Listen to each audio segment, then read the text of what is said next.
नमस्कार, मी डॉक्टर सुशील भोगावार.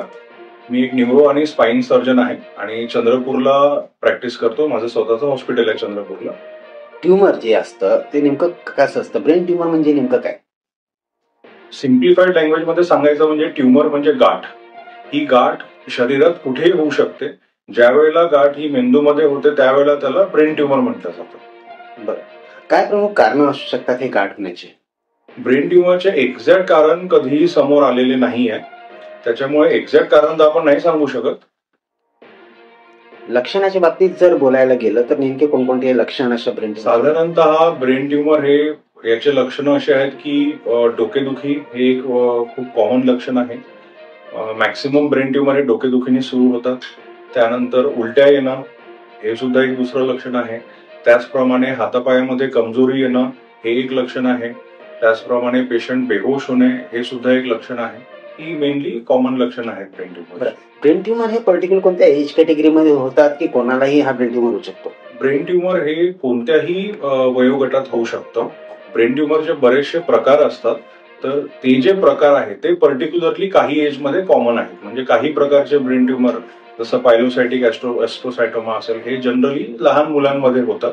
काही प्रकारचे ग्लायोब्लास्टोमा मल्टीफॉर्मे आहे हे एजेड इंडिव्हिज्युअल मध्ये होतात.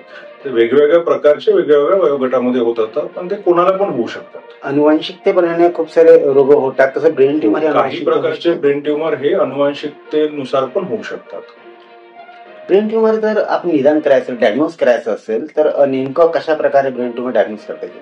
कसं असतं की हे जे ब्रेन ट्युमरचे सिम्पटम्स मी सांगितले याच्यापैकी कोणतंही जर सिम्पटम त्या पेशंटमध्ये असेल तर लवकरात लवकर डॉक्टरांना दाखवणं गरजेचं असतं. आम्हाला जसं काही पण शंका असेल की ब्रेन ट्युमर असू शकतं आम्ही लगेच सिटी स्कॅन MRI हे करून घेतो. त्याच्यात आपल्याला एक्झॅक्टली ब्रेन ट्युमर कोणत्या प्रकारचं आहे, कोणत्या भागात आहे, किती साईजचा आहे, या सगळ्या गोष्टीचं जनरली MRI मध्ये हे निदान व्यवस्थित होतं. ब्रेन ट्युमर साठी सध्या मॉडर्न मेडिकल सायन्स मध्ये ब्रेन ट्युमर साठी कोणकोणते नवीन टेक्निक्स आलेले आहे, कोणकोणते नवीन सर्जरीज आहे, मेडिकेशन काय सांगा? ब्रेन ट्युमरचं प्रायमरी ट्रीटमेंट ही सर्जरीच असते. कोणत्याच अशा मेडिसिन वगैरे नाहीये की ज्याच्याने ब्रेन ट्युमर ठीक होईल. ब्रेन ट्युमर मुख्यतः दोन प्रकारचे असतात, एक बेनाईन आणि एक मॅलिग्नंट. बेनाईन म्हणजे ही साधी गाठ असते जी हळूहळू वाढत असते आणि ती फक्त मेंदूच्या त्या एका भागातच असते. मॅलिग्नंट म्हणजे हे असं ट्युमर आहे की जे फास्ट वाढतं आणि ते मेंदूच्या बऱ्याच ठिकाणी होऊ शकतं. तर ज्या वेळेला आपण बेनाईन ट्युमरशी डील करत असतो त्यावेळेला आपण ऑपरेशन करून ती गाठ पूर्णतः काढू शकतो आणि मग त्याच्यानंतर पेशंट आयुष्यभर अतिशय नॉर्मल आयुष्य जगू शकतात. ज्या वेळेला मॅलिग्नंट ब्रेन ट्युमर असतं त्यावेळेला जो एखादी मोठी गाठ आहे ती आपण काढायचा प्रयत्न करतो, ती काढतो, नंतर त्याला तपासतो की हे कोणत्या प्रकारचं मॅलिग्नंट ट्युमर आहे. त्यानुसार त्याच्यावर किमोथेरपी, रेडिओथेरपी हे आपण उपचार केले जातात. मग जनरली त्याच्यातही प्रायमरीली सुरुवातीला तर आपल्याला ऑपरेशनच करावं लागतं.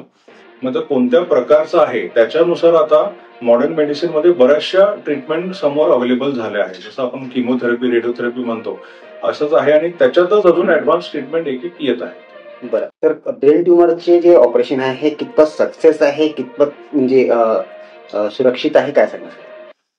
ब्रेन ट्युमरच्या ट्रीटमेंट आणि सक्सेस रेट हे सगळं डिपेंड करतं की ते ट्युमर कोणत्या प्रकारचं आहे. जर बेनाईन ट्युमर असेल आणि त्याचं वेळेत निदान झालं, वेळेत ऑपरेशन झालं, व्यवस्थित ऑपरेशन झालं तर खूप चांगले चान्सेस असतात की पेशंट वाचतात.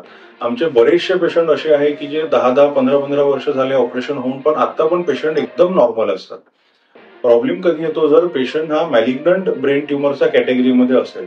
अशा पेशंटमध्ये सुद्धा जर निदान लवकर झालं, ऑपरेशन लवकर झालं, किमोथेरपी, रेडिओथेरपी सगळं मिळालं तरीही काही पेशंट वाचू शकतात. मात्र जर मॅलिग्नंट ट्युमर असेल, भरपूर वाढलेलं असेल, त्याचं स्टेज 3, स्टेज 4 असेल, अशा वेळेला आपल्यालाही शक्य होत नाही की पूर्ण ट्युमर ऑपरेशन करून काढल्या जाईल. अशा वेळेला मग मॉर्टॅलिटीचा रेट थोडा जास्त असतो. बऱ्याचशा लोकांमध्ये असं असतं की ब्रेन ट्युमर असतं पण निग्लिजन्स एवढं वाढलेलं आहे लोकांमध्ये की बघून घेऊ, नंतर जाऊ, पेन किलर खाऊन घेऊ, नंतर डॉक्टर साहेबांना दाखवू आणि मग जेव्हा येतात तेव्हा खूप वेळ होऊन जातं. हे कितपत हानिकारक असू शकतं?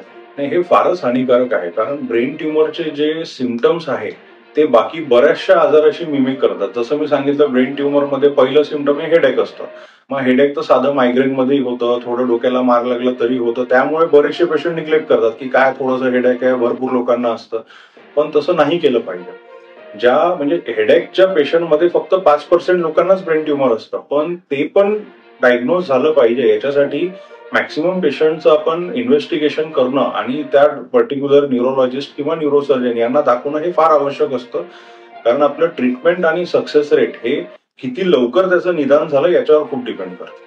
बरं, आपण जर आपल्या भोगावर हॉस्पिटलच्या बाबतीत जर बोलायला गेले, इथे ब्रेन ट्युमर किंवा ब्रेन आणि स्पाईनसाठी कोणकोणत्या प्रमुख तर फॅसिलिटीज उपलब्ध आहेत? आपण रुटीनली ब्रेन ट्युमर आणि स्पाइन ट्युमर किंवा बाकी ब्रेनचे इश्यूज याचं रुटीनली हँडल करतो. इथे आपल्याला जर ऑपरेशन पहिलेचं जे ट्रीटमेंट असतं ते पण असतं. काही पेशंटला ऑपरेशन लागतच नाही, त्याचं पण त्यांचं ट्रीटमेंट होतं. ज्या पेशंटला ऑपरेशन लागतं इथे आपल्याकडे ऑपरेशन होतं. आयसीयू अवेलेबल आहे. म्हणजे न्यूरो सर्जरी आणि स्पाइन सर्जरी याच्या रिलेटेड सगळ्या गोष्टी आपल्याकडे उपलब्ध आहेत.